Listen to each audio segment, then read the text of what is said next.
everyone, my name's Isabella and welcome to my channel, Between the Pages. Happy 4th of July.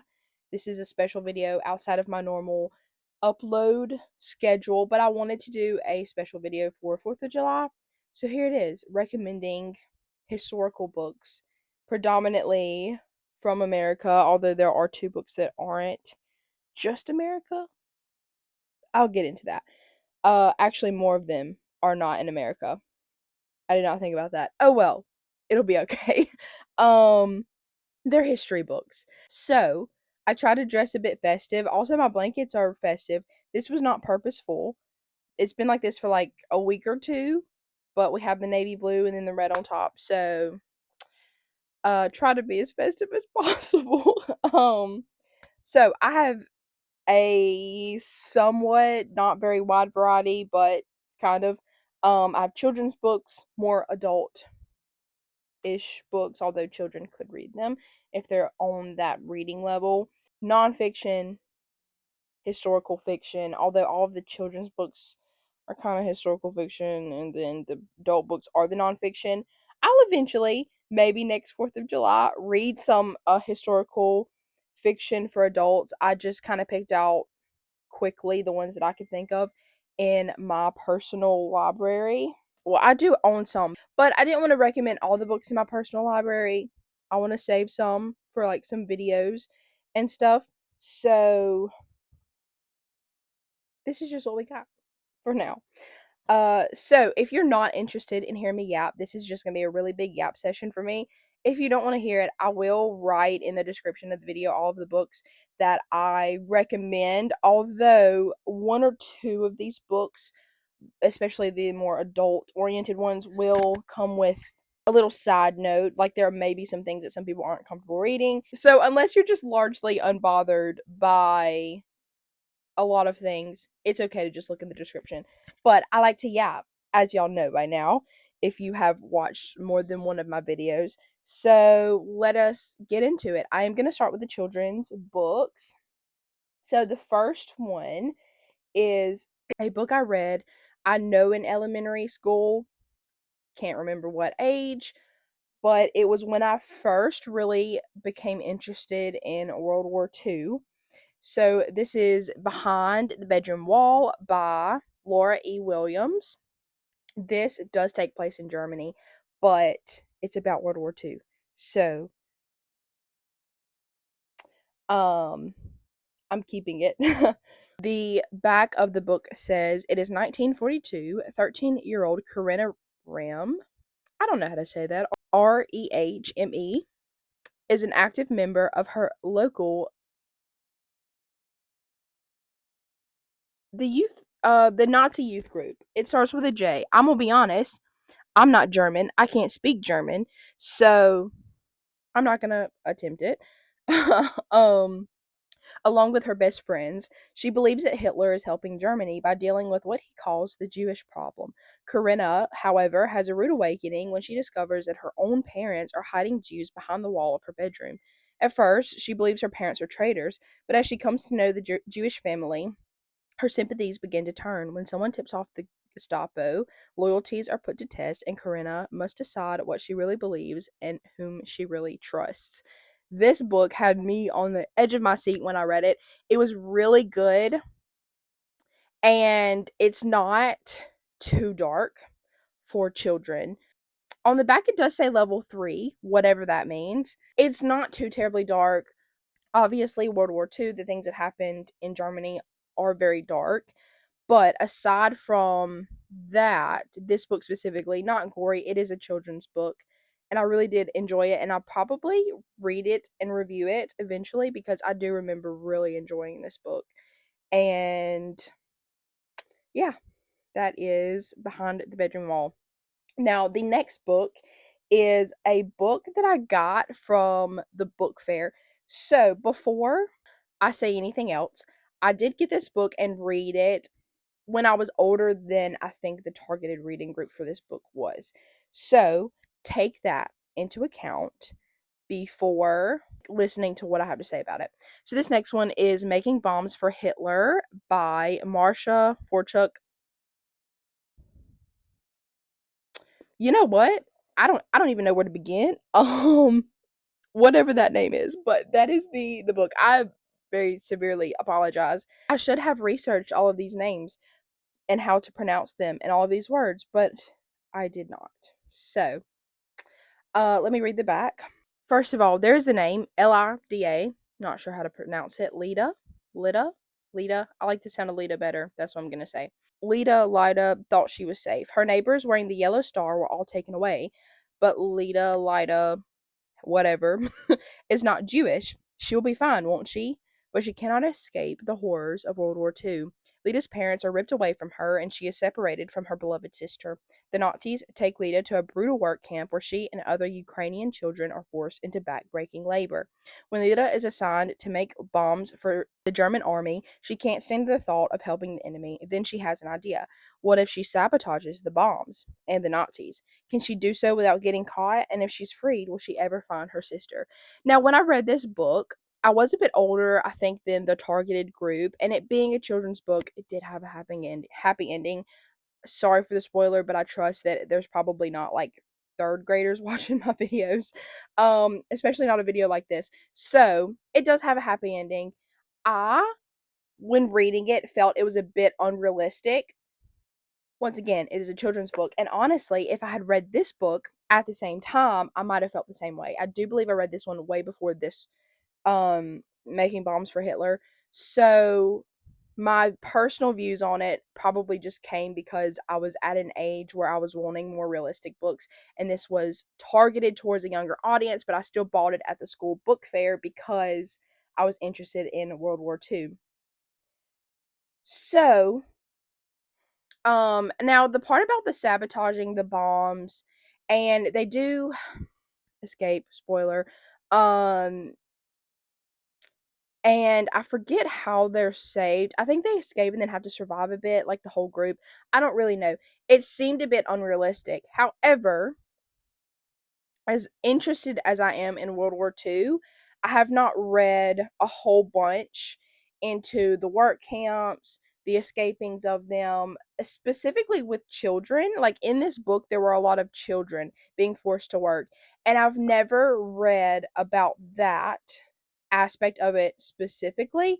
So maybe this is based off of a true story. Maybe there was a camp of predominantly Ukrainian children making bombs for the German army, and they sabotaged the bombs and then escaped. I don't know. I just remember the writing, at least. It felt kind of unrealistic to me. But once again, I was older than the targeted audience when I read it. And I was in that weird group where I was too old to read it, but not old enough to realize that this is a children's book and to have a more unbiased opinion. Like, of course, they're not going to write something terribly gruesome in a children's book about World War II. So, this is another book that I may read and re-review to give it an honest review specifically for any children or any parents who are reading that want to recommend books for their children and preteens. So, there's that.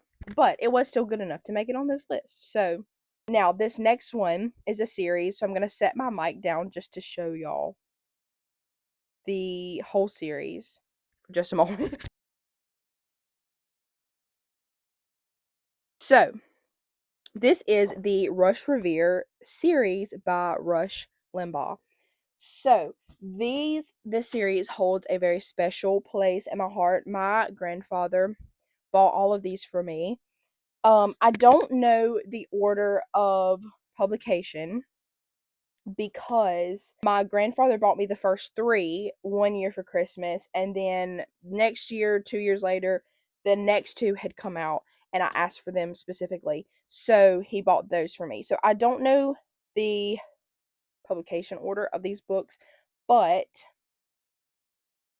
I will show them to you in the order that I have put them on my bookshelf. Another quick note is I've read the first 3 books in the series, but I haven't read the next 2. I think I started reading the 4th one, and either I didn't finish it or I just don't remember it very well, and I haven't read the last one. I did ask for them specifically, and then the way that I am right now, I have to reread a series before I can read the next books that come out. Um, I've always been that way. So that's probably why I never got around to reading them, because I would have to read the next three books or the first three books again, and never got around to it. So I'm gonna read y'all the summary of the first book only. I'm not gonna go through and read the summary of the whole series, because I want y'all to know the storytelling aspect of it, if that makes any sense. Give you an idea of how it is, and then you can tell what the story is about based on the titles. That makes no sense. Let me read it and then I'll explain what I mean. So, this first one is Rush Revere and the Brave Pilgrims by Rush Limbaugh. The summary says, "Meet Rush Limbaugh's really good pal, Rush Revere." And it does read like a conversation. So it says, okay, my name's really Rusty, but my friends call me Rush Revere, because I've always been the number one fan of the coolest colonial dude ever, Paul Revere.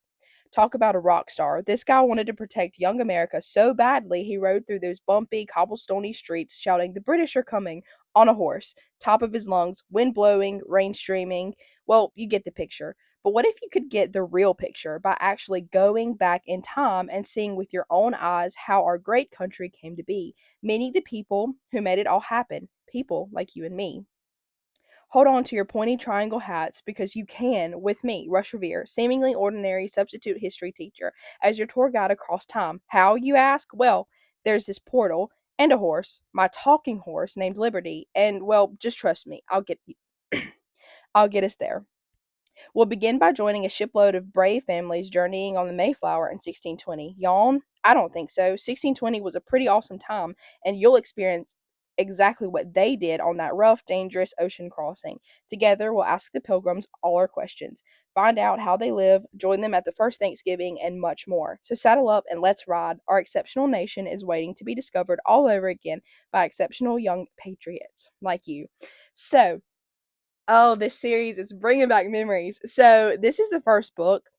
So the first one is Rush Revere and the Brave Pilgrims. The second, Rush Revere and the First Patriots. Rush Revere and the American Revolution. Rush Revere and the Star Spangled Banner. Rush Revere and the Presidency. To my knowledge, there are not any more, and I do believe Rush Limbaugh has passed away, so there probably won't be any more, unless his estate, like somebody else writes them and his estate decides to accept them, which has happened in the past. So what I meant by the storytelling is Rush Limbaugh, the main character, has a horse called Liberty, a talking horse, and there's a sort of portal that they can go to whatever time in history that they want. And that is the storytelling aspect of it. It is very engaging, very interesting to children, in my opinion. I read them between second grade and fourth grade. I don't remember the exact year. I just know the house that we lived in. We moved into the house the summer before second grade, and then we moved out of the house the summer after fourth grade. So I read them somewhere in that timeline, and they're completely appropriate for kids of that age. I don't know the preferred reading age for these books. I don't know if it says. I don't know, but it's honestly interesting enough that like I look forward to reading them. Of course, they have a very special place in my heart because I enjoyed them so much, but I still find them to be very good books, very interesting. Like I could totally see an adult like picking these up and still enjoying them. Um if you like historical fiction and stuff. So, yeah, Rush Limbaugh has a talking horse. They go back in time throughout the series. Once again, little spoiler, but if you're looking for your children, within, I don't think it happens in the first book. I think it happens in the second book. One of the children in his history class like accidentally sees him go through this portal, so he decides to take them with him. So you get like a more child's aspect to it as well within the series.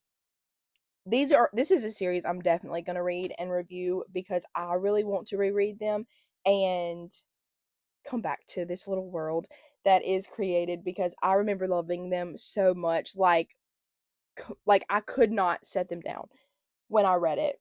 I remember one day specifically, back then my church had a longer break in between services. Right now, we only have an hour break between each service because we have so many people that drive such a far way to come to church. But back then we had like a few hours in between service, and I remember like we'd come home from church, take a nap, and with me and my brother, like Mama took a nap, but me and Joseph could kind of do what we wanted. Joseph is my brother. I don't know if I've ever said his name on the channel. Um, we could, like, we were old enough to do what we wanted to. If my mom, like, we could take a nap if we wanted to, or we could just do whatever. And most of the time I wanted to take a nap, but I was reading one of these books and it was so good. And I was like, okay, after this chapter, I'm gonna take a nap before church. And then I was like, I gotta finish it. So after this chapter, and I read like the whole break that we had until Mama come in my room and told me that we had to start getting ready for our second service. So very good books, especially if like it's for a child. If you have a child that loves history, or you're wanting them to start learning more history, I feel like these books are very immersive. They are very, I don't know, they're just very interesting. What kid does not like a time traveling talking horse? So that is it for the children's books. I could go on and on about this series, but I'm not. So now on to the more adult nonfiction books. Now, this first one I debated putting on here because I wanted to be able to do my whole review before like showing it anywhere else on the channel. But we'll do it now, and I'll just give y'all an idea of what is in this book. So, this is Devil in the White City by Erik Larson. I'm going to read the summary. Bringing Chicago circa 1893 to vivid life, Erik Larson's spellbinding bestseller intertwines the true tale of two men: the brilliant architect behind the legendary 1893 World's Fair, striving to secure America's place in the world, and the cunning serial killer who used the fair to lure his victims to their death. Combining meticulous research with nail-biting storytelling, Erik Larson has crafted a narrative with all the wonder of newly discovered history and the thrills of the best fiction. First of all, I want to say one the big reason I added this book in here is because Erik Larson is a phenomenal storyteller, in my opinion. I love nonfiction books that tell history like a story, and instead of it's just like, on this day this happened and this person said this, and like, I don't want it to read monotone. I want it to read like a story. And Erik Larson does that in such an amazing way. And he has so many more history books. He has, I think, two on World War II. He has one about the Titanic, one about a big storm. He has so many books, and this is the only book of his that I've read, but this is one of his older books, so I know, if anything, his writing has gotten even better. So that is one reason I just wanted to bring this author to your knowledge if you do not know of him already. So, this is Devil in the White City. Now, what first drew me to this book was the serial killer aspect. Um, I used to be really into true crime. I still am. I kind of try to stray away from the serial killer aspect, at least some of them. Okay, editing Isabella, I wanted to clarify some of the things that I was saying because I didn't do a very good job of it while I was recording. So what I was meaning was, when I heard about the book Devil in the White City and I bought it, a lot of what I was consuming was true crime. Some of it serial killer stuff, some of it was just unsolved mysteries, and like, I was listening to a lot more listening than anything. I listened to a podcast while I did chores, or I cleaned, or I drove somewhere, and it wasn't until I took a step back that I realized just how much it was affecting me. Not that I ever thought about hurting anyone or hurting myself. It was just, maybe I was a little bit more anxious because I had knowledge of things that had happened to other people. Now, I'll also say that at that time, I don't think I was praying, reading my Bible as much as I wish I had been. And if I had been, I probably would have had the discernment to know, hey, this is affecting me. So now I still love true crime. I love unsolved mysteries. I still enjoy learning about serial killers. It's just not the only thing that I listen to. I may just indulge in a little true crime podcast every episode. Not even a whole podcast, like an episode every once in a while. And it's just not that that's all that I'm consuming, if that makes any sense. So, I still like true crime, and in the video I was not trying to say that true crime was bad. It's just, if you can't handle it, don't listen to true crime podcasts or don't learn about true crime. But if it's something that doesn't bother you, go ahead. If it's something you're interested in, go ahead. Just have that personal discernment that if it's bothering you, stop it. But I just wanted to explain, because I feel like the way that I said it in the video was a bit misleading. I do still learn about true crime. I still find it interesting. I'm just not learning about it to the extent I was when I heard about the book. And when I read the book, I was still taking a step back, and I have since started learning more true crime again. Or true crime that is not as dark as serial killers and stuff like that. So, I just wanted to clarify that. So, when I originally got this book, I was really into true crime, hearing about serial killers, which sounds so weird and so crazy and scary, but I promise it's not. So that's what originally drew me to this book. Well, I bought it, and then before I read it, I kind of strayed away from being as interested in serial killers, and but I still wanted to read it because I had it. So I read it, and I actually really loved it. So this book actually focuses on the World's Fair aspect of it way more than it does the serial killer. And the serial killer is H.H. Holmes, if any of y'all know. I honestly cannot remember his actual name. H.H. Holmes was an alias. It focuses a lot more on the World's Fair part of it, and I never thought I would read a whole chapter on architecture, but this book makes it so interesting. I was just so interested in the making of the World's Fair, and I can't even describe to you how interested this book made me in a subject that I would have never thought to pick up. I honestly would have never picked up this book if it just said it was about the first World's Fair. But it was so interesting, so much so that I can't wait to reread it for the channel. So, there's that. Now, as far as H.H. Holmes, it was not overly informative and overly gory. He had a house that was kind of like a hotel boarding house sort of deal, and he had trapdoors in some of the rooms to where they would slide into the basement where he took care of the people he killed. Like I said, it doesn't go too terribly into detail. If you're not interested at all in that at all, skip over those parts. If you are interested in the World's Fair, it just wasn't too horrible in my opinion. It does tell you the different ways he killed people. It just wasn't too terribly gory, if that makes sense. It has been a year since I read the book, so I could be forgetting some details, but from what I remember, it really wasn't that bad. He did kill a child or two, but it really didn't go into details when it came to children, which I appreciated. Editing Isabella, back again. So, I actually took notes on this book when I read it. So, I'm going to tell y'all, all of the things that I wrote down that are in the book, specifically about H.H. Holmes.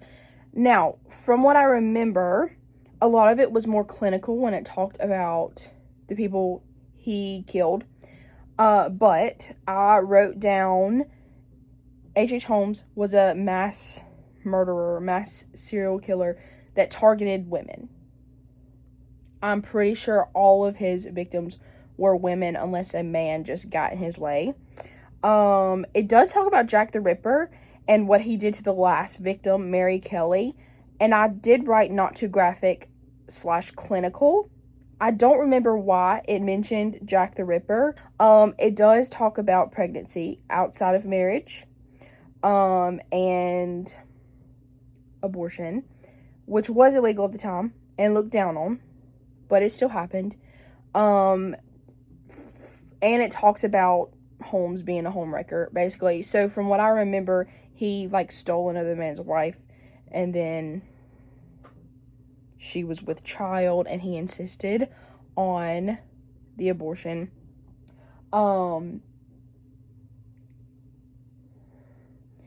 And like I said, mentions people being physically intimate outside of the marriage. I'm pretty sure I think it happened once or twice, and the one time that I can think of, she left her husband, but was not actually married to Holmes, so that's where that comes in. Does mention suicide. I don't remember where, but that's what I have written down, and talks about parts of people found, and I guess their belongings. Not terribly gory, in my opinion, but I think it was like when he was getting caught, what they found. Because, spoiler, kind of, the hotel did burn down before they could find everything. I think Holmes burned it down so that more things would not be found. So, I hate that some of those words are kind of jarring, but I think they are allowed on YouTube, just not monetizable, which I'm not eligible for monetization, and even if I were, that is not the main point of my channel. So as jarring as those words and those things that I'm talking about that I just said are, that is the themes that are mentioned in the book. Once again, not overly informative, not overly gory, it just tells what happened. Unfortunately. So, those things did happen, and that is kind of some of the things that I don't really enjoy. And that why that book I like almost kind of wanted to DNF it, but the World's Fair part was making was like so interesting to me. So, I would say the way that the book is written, you could absolutely skip the parts about H.H. Holmes, and it would not be a detriment to your understanding of the World's Fair. I don't think the book even outright said H.H. Holmes used the World Fair to bring in victims. It just explained that he built a hotel specifically so that he could have victims to kill, and Chicago was getting a lot more people because of the World's Fair, or a lot more people like visiting Chicago. So I hate that all of those themes are in that book, but it's really what H.H. Holmes did. So, yeah, I just wanted to add that in there because I couldn't remember everything, and I forgot that I had written down, everything that was discussed in the book. So, yeah, that gives y'all more of an idea. You know what you can handle and what you can't, and I hope that helps y'all decide whether you are interested in the book or not. So let's get into the rest of this video. So, yeah, there's that book. It is unfortunately a part of America's history, which is why I included it, mainly because of Erik Larson. So, make of that what you will. Like I said, I really wanted to be able to kind of review it and do the plot summary before like just blindly recommending it. So if you're on the fence, wait for that video. I do plan for it to be relatively close in the future. Given my upload schedule being every other week. So if you're on the fence, wait for my review and plot summary. I will go a lot more in detail, and I will have it refreshed in my mind as to just how gory and how many details Erik Larson gives you on the H.H. Holmes side of it. But if you're not largely bothered by things like that, if you're interested, I'll put it this way, if you're interested in serial killers and true crime of that nature, and you've like heard a lot of stories and stuff, this is not bad at all. I'll put it that way. There are probably some podcasts that actually go into more detail into H.H. Holmes. This does not. But it seems like Erik Larson had a lot more of an interest in the World's Fair because he spent so much more time talking about it, which is what I really love about this book.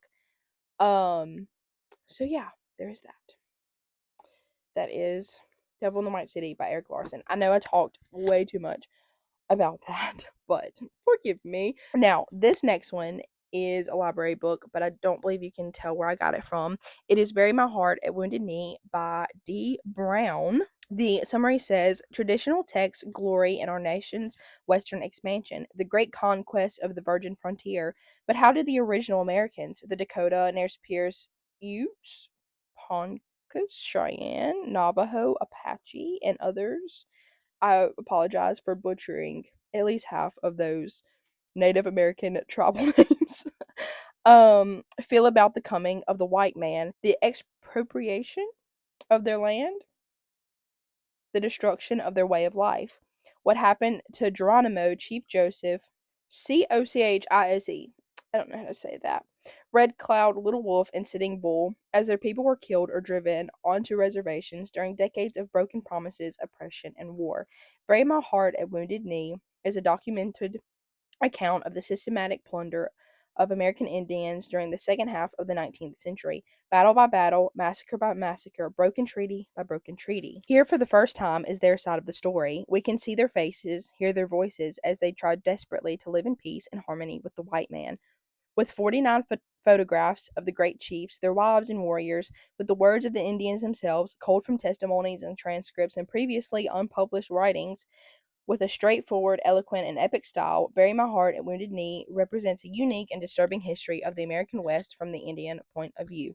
So, this book was really good when I read it. It did take me a little bit longer to read than Devil in the White City or the next book because the writing was not as story like. There were still parts that were. It just wasn't as story like. And this is one of the first, like, truly nonfiction books I had read.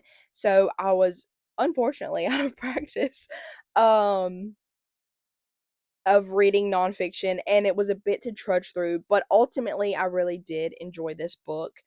Trying to think what to say. The Indians were really done wrong. I agree. And this really just goes into the details time and time again. Like, okay, yes, they didn't live like we did. They, I mean, we've had wars, so I can't say they were more vicious. I mean, a lot of times, some of the killings between tribes were very vicious. I was not trying to say that the Indians were more vicious. I was not trying to say that. It sounded that way. The men and women and families that were expanding westward looked at the Indians as if they were just vicious savages, but every other country or group of people has had moments like that in the past. Americans, we've had three major ones that I can think of. Slavery, some of the things that what happened to the Indians, and even Geronimo Bay, which is a lot more recent than the other two. And there's probably many more smaller instances of a small group of people being very horrible and very vicious, which I think Geronimo Bay is one of those things where it wasn't as widespread as like slavery was, in that like the whole country did not know about what was happening there. Anyways, every country has had a at least small group of people do vicious things. So I was just trying to say they were different. They lived different than the ones that were expanding westward. But they were not more vicious, because at that time during westward expansion, at least some of the time, there's got to be some overlap there. There were people in the United States that owned slaves and were treating them horribly.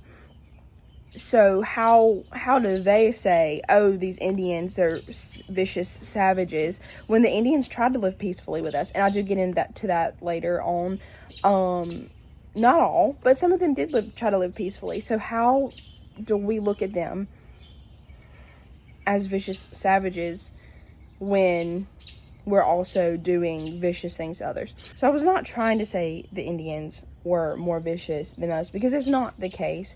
That's what kind of they believed at the time, the people that were expanding westward. But even then, they were doing the same things. So it just doesn't make sense. That's what I was trying to say. But when it came to our expansion, our westward expansion, they really did try to live peacefully with us. I'm not going to say all of them. There were possibly some tribes that were more willing to fight. And even within some of these tribes, some of the chiefs wanted to live peacefully, and some of the younger warriors were the ones that were a bit more hot-headed and fought. So some of the fights between the American westward expansionists, I don't know if that's even a term, but some of the fights between them and the Indians, if the Indians started it, sometimes the chief of that tribe didn't even okay it. Some of the young warriors just were a bit too hot-headed and started fighting the ones that were trying to settle their land. So this book tells of those stories. I do remember reading some of the stories of the young warriors having to be calmed down by their chiefs because the chiefs wanted to live peacefully with the ones settling their land, and the young men wanted to fight for it. So if you're interested in westward expansion, I would absolutely read this book. I really enjoyed it. As long as it did take me to read, I did so very much enjoy it. And one thing that I think is kind of crazy, listen, in these next books, y'all gonna hear me get into it. But one thing is, like, you know how you hear the term Indian giver? Like, when I heard it as a kid, it was when someone gave you something and then wanted to take it back. The crazy thing about that term is that the ones expanding into the West, like the American, because the Indians were American too, they were on this land, but the American, because like the ones expanding into the West and the Indians both on this land, both Americans, but the ones trying to expand and settle into the Indian land were the ones that were giving the Indians this land for reservations, and they were saying, "Oh, we just want this little portion. Y'all can have all the rest of that." Or here's this big reservation y'all can live on. And then they slowly take more and more and more of the reservation land. And it's crazy to me how that term is still around and still means what it does when the westward expansion people were the ones making promises and giving them stuff and then taking it away. Anyways, I'm not going to get into it. But this next book, ooh, baby, I'm so excited for it. So this is Band of Brothers by Stephen E. Ambrose. I say his name Ambrose. It could be Ambrose. I've always just said Ambrose because I assume the S is silent and I like how it sounds. I probably need to look this up. Now, I do believe there is a movie, and okay, this is the cover for the movie, I'm pretty sure. My copy is. But this is Band of Brothers. This book, y'all, so good. I tell y'all, so good. Stephen E. Ambrose is another one of the authors, like Erik Larson. Every book that I find of his, I snatch it up because his storytelling is phenomenal. Um, this is about World War II. Um, oh, I'll read y'all the bottom. It says E Company 506 Regiment 101st Airborne from Normandy to Hitler's Eagle's Nest. So this is about a particular company of like airborne company of the army. So they are the people that would jump down in parachutes out of planes. And it goes through this particular company from their like recruitment, not so much their recruitment from what I remember, but like their training all the way into the battle. And the I don't remember the let me see if I can find it. I don't remember the rank, like the of the guy over it, or the like, I don't know the rank word, if it's like major. I think it's major. Dick Winters is like the guy in this book. He's like the main guy. Um I don't know if he's the main, I don't know, the guy over the whole company pretty much. And there's actually a companion book by Stephen E. Ambrose that has more of his Major Winters, whatever his name is. Yeah, it's Major Winters. Okay. So the companion book, I forget what it's called. I'll put it in the description under this book if I when I look it up. But it has more of Major Winter's like personal account of the war, and I just found it like this week when I was going to the library, and I found looking for this book, and I found Band of Brothers, and right beside it was the companion book also by Stephen E. Ambrose. So whenever I read this book to review it for the channel, I'm absolutely going to get the companion book and read it and review it as well.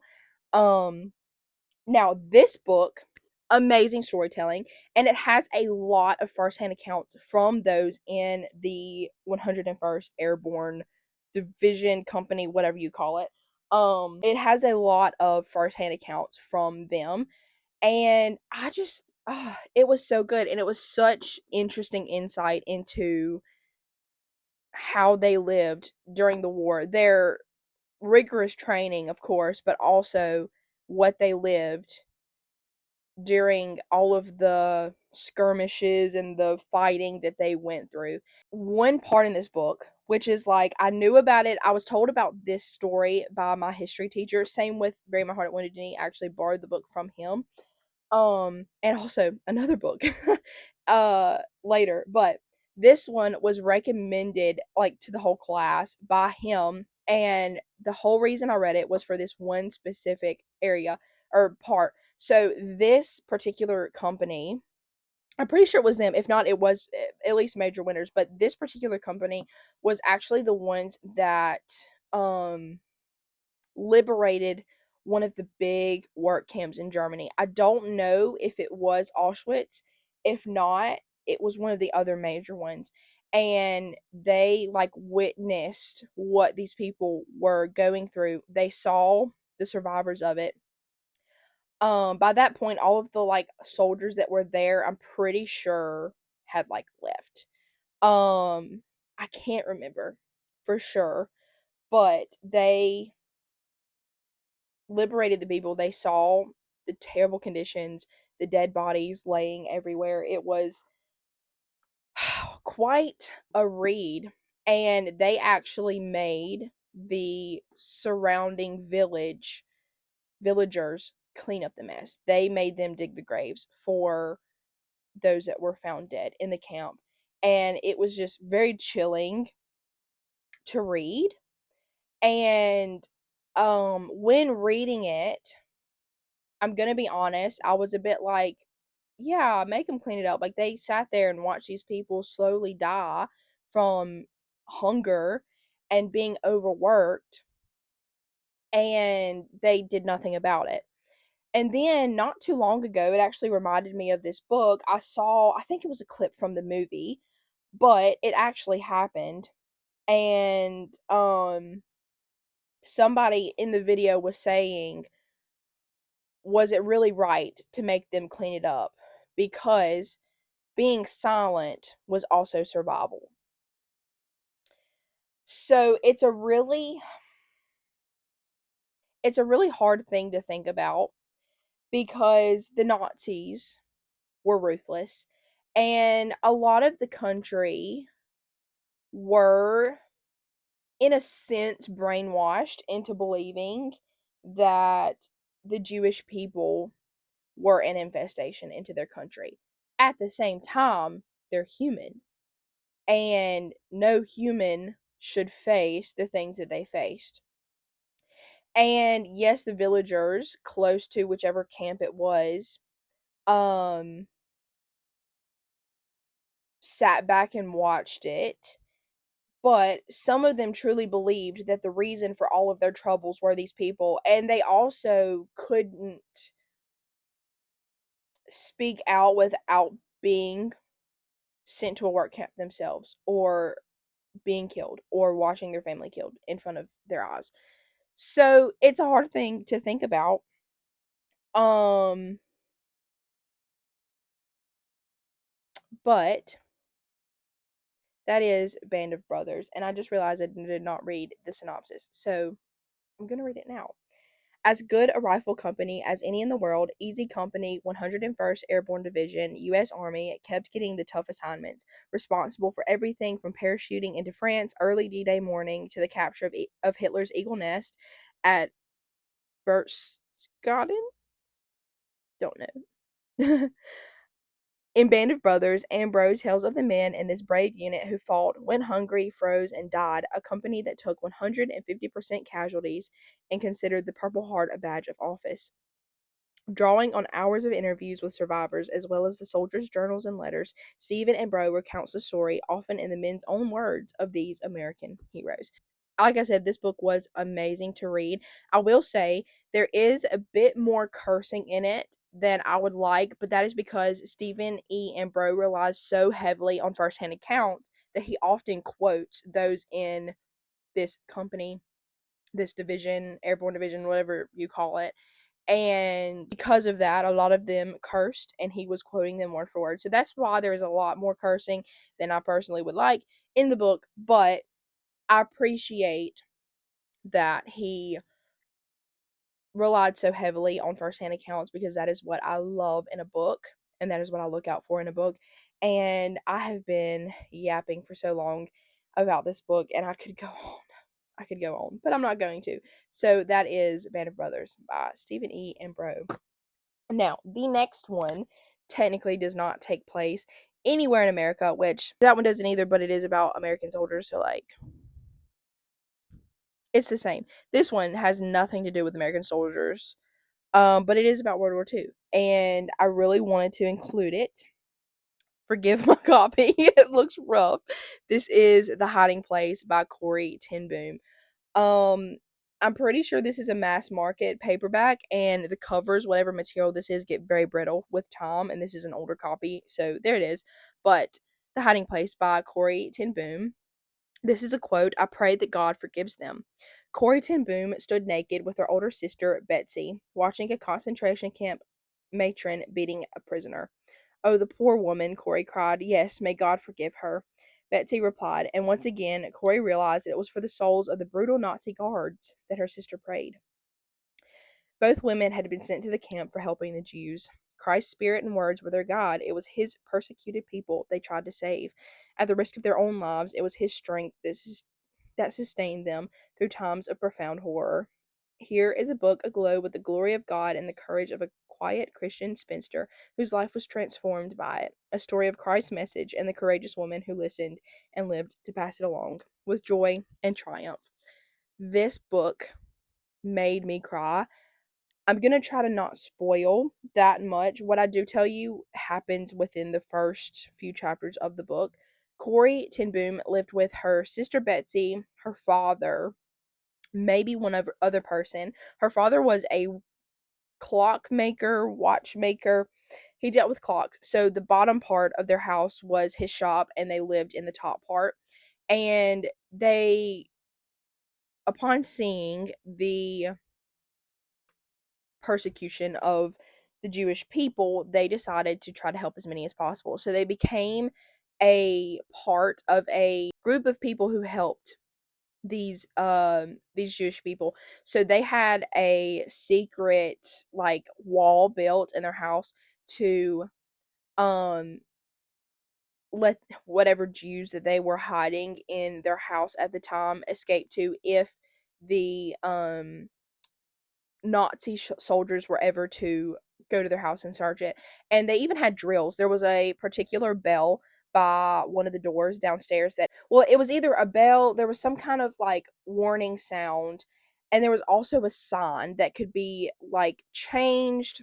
I don't know exactly. I can't remember. It has been a while since I read this book as well. But there was some way to let everyone in the house know that someone that could possibly be a problem, such as Nazi soldiers, were there, and they had like a certain amount of time to get to the hiding place, and they practiced it at every moment possible. At any moment, anyone could go and trip the bell or whatever the sensor was, and everyone had to get to their hiding place and make it look like they had not been there in a matter of minutes. I forget what their goal was. So if they were sitting down for dinner, they had to get rid of the extra plates and get to the hiding spot in under that time. If they were in bed, they had to get out of bed, make it look like nobody was just there, and go to the hiding spot. Now, what made it a little bit easier is that I believe they had another sister, or maybe their mom or an aunt, someone had lived there before and had passed away. So they had more bedrooms and beds than they really needed.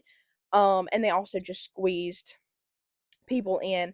They had other people that would help make fake papers for the Jews so they could move on to another place and try to escape. It was a big underground deal. They eventually get caught and are sent to um work camps, and it's an amazing, powerful story. I'm not going to go into it. But Corrie ten Boom does survive. And you kind of have to know that anyways for the next book I'm going to tell you. This book is just amazing. I cried when I read it. I remember crying. I sat on my bed and sobbed before church one Sunday, and I like texted Cassie these long paragraphs about this book. It was amazing. And the next book goes with it, Tramp for the Lord, also by Corrie ten Boom. This it says, what event turned an obscure Dutch watchmaker, a middle-aged spinster, into a heroine of the resistance, a survivor of Hitler's worst concentration camps, and one of the most remarkable evangelists of our time. Corrie's story is here, beginning where her bestseller, The Hiding Place, ended, taking us on a uniquely thrilling tour to the nearest and farthest corners of the earth. She is a modest and simple woman who has seen and known a world few others could imagine. Once again, she opens her remarkable life to the millions who have come to know and love her. Miracles do happen. Corrie ten Boom's life is a living proof. From her near destitute days in post war New York to heart stopping adventures in Africa, let her be your once in a lifetime guide on a worldwide trip that could only have been planned by God. I have not personally read this book. The lovely Grace Lee, who has been on my channel, got this book for me after I read The Hiding Place, shortly after me reading The Hiding Place, and I want to reread it before I read this book, as with every other series. So that's why I have yet to read it. But I have no doubt that this book is just as good as the first. It just tells more of Corrie ten Boom's life after World War II. So, I'm not going to linger on this one because I can't. I haven't actually read it. But I wanted to let y'all know that it was a book because I did not realize there was a sequel until after I had got done reading The Hiding Place. So, once again, that book wasn't really like in America, but I still wanted to mention it. Now, this is the last book for the video. We are 50 minutes in before me editing this. So, and this is going to be one I'm really going to rant about. I already know it. I already know it. This next one, I'm so very excited about it, is Admiral Kimmel's story by Admiral husband E. Kimmel. And this is him right here. I have read this book, and the exact facts are still failing me. Admiral Kimmel was one of the highest ranking people over Pearl Harbor before the bombing of Pearl Harbor by the Japanese. Now, as the higher ups love to do, they love a good scapegoat. And after the bombing of Pearl Harbor, unfortunately, Admiral Kimmel and I think maybe one other guy were the scapegoats because the higher ups don't always like to admit when they're in the wrong. So let me just, before I get too far into this, let me just go ahead and read the summary. So it says, millions of words have been written about Pearl Harbor, but this book by Admiral Kimmel is the final word that sets the story in the perspective of history. Admiral Kimmel tells us what it was like to be left holding the bag in a most vulnerable position. It is said that he should have kept his ships at sea, but Washington allowed him only 4 oil tankers, which were not sufficient to keep more than a third of the fleet at sea at any one time. When the Japanese struck, he had the most valuable third, the aircraft carriers, outside of Pearl Harbor on the open ocean. He also lacked oil storage tanks at the Pearl Harbor base. The promised new facilities were not completed until after war began. The planes he needed to maintain a 360-degree patrol of the approaches to Hawaii, though promised to him again and again, were never delivered to him. As for his war warnings, they were all to the effect that the Japanese contemplated an attack on the Malay Peninsula and the East Indies. Finally, he was denied all knowledge of the magic that was available in Washington because of the fact that we had broken the Japanese code. Japanese messages, which were intercepted and decoded in Washington, gave the high command plenty of warning that the war was coming on December 7th at 1 p.m. Eastern Standard Time. But neither the Navy nor the Army in Hawaii got a word about the substance of the Japanese messages until after the attack had come. Admiral Kimmel sticks to his own end of the story. He tells us about the material he was denied, the warning messages he didn't get. He impugns, IMPUGNS, no motives. He makes no deductions from unproved hypotheses. But the book is sufficient to nail down the inescapable point. The blame for the loss of the Pacific Fleet battleships rests squarely on Washington, not on the men of Pearl. And that sums up the book quite nicely. So, if y'all didn't know, Pearl Harbor was an inside job. Not really. The Japanese did attack us, but Washington had plenty of time to warn us down in Pearl Harbor. And you know what they didn't do? Warn us down in Pearl Harbor. So, yeah, Pearl Harbor, we knew about it way before it happened, but America needed a reason to enter the war. And I'm so sorry. I sound so much like a conspiracy theorist right now. I swear I'm not crazy. So they knew full well they had magic was like the word for our decoding of the Japanese messages that we intercepted. We knew full well what they were saying. Like, we had the codes decoded. Like, in Washington, they were decoding the messages. They knew that they were going to attack. The Japanese were going to attack. And you know who they didn't let know? Admiral Kimmel, the guy over Pearl Harbor. I get it. Okay, we needed a reason to enter World War II because it was not very long after World War I, and a lot of Americans did not want to enter the war. What is the best way to get Americans to enter the war? To attack us on Sunday while everyone's at church. So that's what they did. It was a sneak attack, although like Washington knew it was a sneak attack on Pearl Harbor.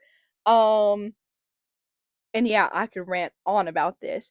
And Admiral Kimmel was the scapegoat because Washington's not going to tell everyone they knew about it. So they need a scapegoat. They need somebody to blame. Admiral Kimmel's right there, even though he had insufficient materials to fully keep Pearl Harbor safe. So he did the best he could. He kept the best of his fleet at sea.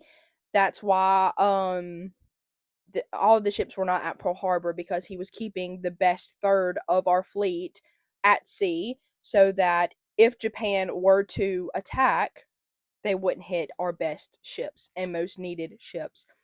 And Admiral Kimmel was being told from Washington they're not going to attack Pearl Harbor. It would make no sense for them to attack Pearl Harbor. If they attack us, it's going to be in the, what did it say?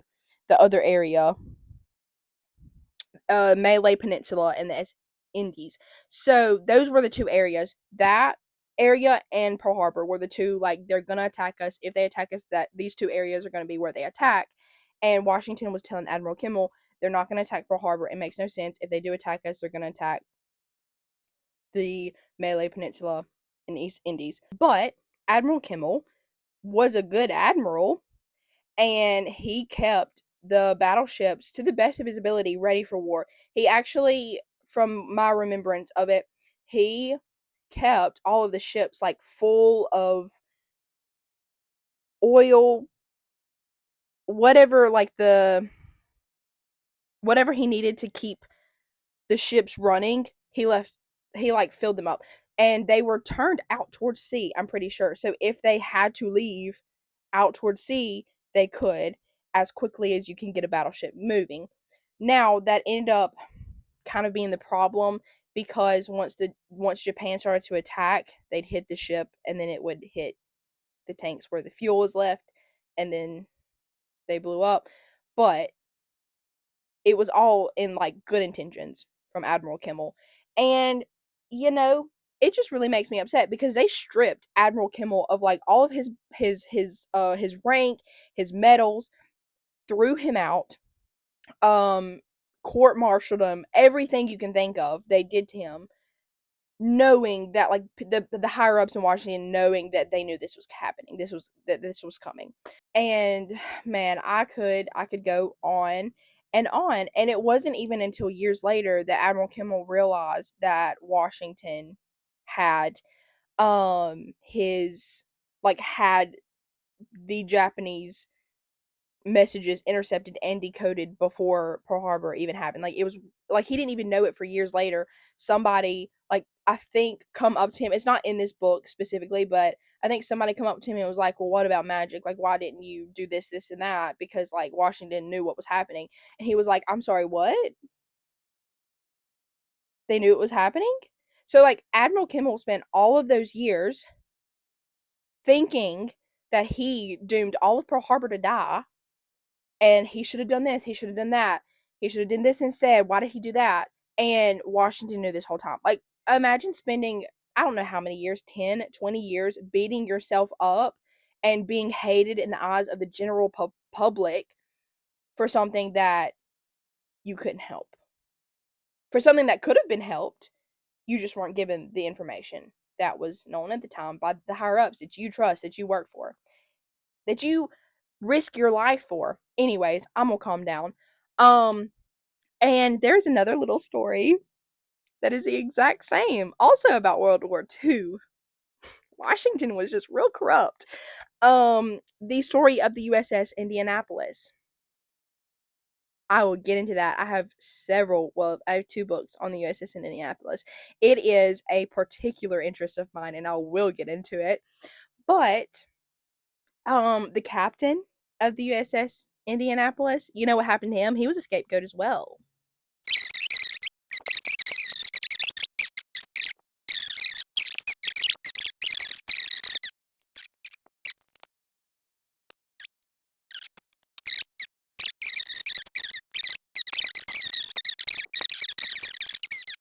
But it just goes to show how, like, the higher ups, whatever the case may be, Washington, in the military, like, they wanted to be the good guys so bad that they let Admiral Kimmel and the captain of the USS Indianapolis, and probably several others, um, take the fall, be the scapegoat, to the extent that one of them ceased to be alive at their own hand because of the hate they were getting. And it's just okay, and it's, like, not commonly taught in schools unless you have a history teacher who actually cares, which is why I am forever grateful for my high school history teacher. So as y'all can tell, I've been talking on this book alone for like 20 minutes, and I don't even have one of the books for the USS Indianapolis recommended on this because I haven't read it yet. But I've done research, and there is a video that I actually just watched about the USS Indianapolis. Well, actually, the book that I have was actually a DNF, and it will be in one of the next parts of reading books I DNF, which the first part will be out Monday. But this coming Monday for y'all that are watching this, if you're watching this when this video is uploaded. Anyways, as y'all can tell, I'm passionate about this, and I sounded a bit conspiracy theory-esque. Anyways, taking it back to the actual book we were talking about and not the USS Indianapolis, this book does read more like military records than anything. Like, you can tell this guy was, like, in the military and had to write records for a living. Like, you can tell. It does read like military records, but it is still so interesting to read because he gives so much evidence for why he wasn't in the wrong, and why, with the knowledge that he had at the time, he made the best decisions he could. Hindsight is 2020. Okay, obviously, when you're faced with such a important task as keeping Pearl Harbor as safe as possible, like, of course you're going to look back and say, yeah, maybe the battleships, I shouldn't have had the tanks full of fuel. But he probably thought he would have more of a warning before the Japanese arrived so that he can move the ships out of harbor. That was the whole plan, from what I remember. So that's why the ships were full of fuel. It's so good. If there is I haven't looked into it, but if there is a book about Pearl Harbor and Admiral Kimmel and everything that he did that reads more like a story, it would be amazing to read that, read the extra details from outside of Admiral Kimmel's point of view, and then read this book. Because this book, it doesn't have, like, you have to kind of have prior knowledge of Pearl Harbor and everything that happened and how everything was set up before reading this book, because then it could get a bit confusing, because it does read like military records. And it's more about him explaining all the information he had at the time and his thinking, a little bit his thinking behind the choices he decided to make leading up to the surprise attack at Pearl Harbor, the sneak attack, whatever you would like to call it. But it is still such an amazing read and kind of hard to find. I think this may be, let me see what edition this is. From what I remember, okay, yeah, both printings were in 1954. Now, this is not in this book, and I don't think I've actually well, this particular copy is 1955. Um my history teacher told me this. I did not look it up, but I was told that they only printed so many copies. Like, there was only a few printings, and then somebody told him to quit printing the books, which this was printed 1994 was the first edition of, like, the first printing of the book. So not that long after World War II. So the issue would have still been very, very hot, very interesting to people because they lived through it. So wouldn't put it back at those that put Admiral Kimmel up as a scapegoat, would tell him to quit printing, or tell the printing house to quit printing, whatever. Anyways, I'm gonna quit rambling because at this point I don't think y'all can even tell what I'm talking about. I very much sound like a conspiracy theorist at this point, but that's okay. There's actually, like, information, like, there's proof on this one, and there's proof on the U.S.S. Indianapolis one. If I were a conspiracy theorist, it would be like, oh, 9/11 was an inside job. So anyways, I'm gonna get off of that. um I'm happy, I swear. I'm not dealing with the CIA or the FBI, so I should be good. That is a poor excuse for a conspiracy theory joke. So yeah, that is the end of my book review video and my little yap session. Like I said, in the description, I will put the name of all of these books in it. I probably won't put any, like, particular links to the books, but I'll at least put the names of the books so that you can just, like, screenshot that. If you're interested in, like, all of the books that I recommended, or, like, some of them, you can just screenshot the description and keep it in your phone for a later date, should you find any of these books. So I will do that for y'all. I will try to find the Band of Brothers companion book. Well, it won't be that hard to find, but I'll put the name of that one as well in case y'all want to read Band of Brothers and the companion book before I get to review it myself. And I think that is it. I hope y'all enjoyed my little yap session and book review and my little conspiracy theory self a little bit at the end there. And I think that is it. I hope y'all have a wonderful 4th of July, or you had a wonderful 4th of July. If you saw this after, I hope y'all had all the good American barbecue 4th of July foods, all the burgers and potato salad and baked beans that you wanted. I hope y'all saw some beautiful fireworks and you got to spend time with your family and had a grand old time celebrating our wonderful country we live in. And yeah, hope y'all enjoyed the video, and I can't wait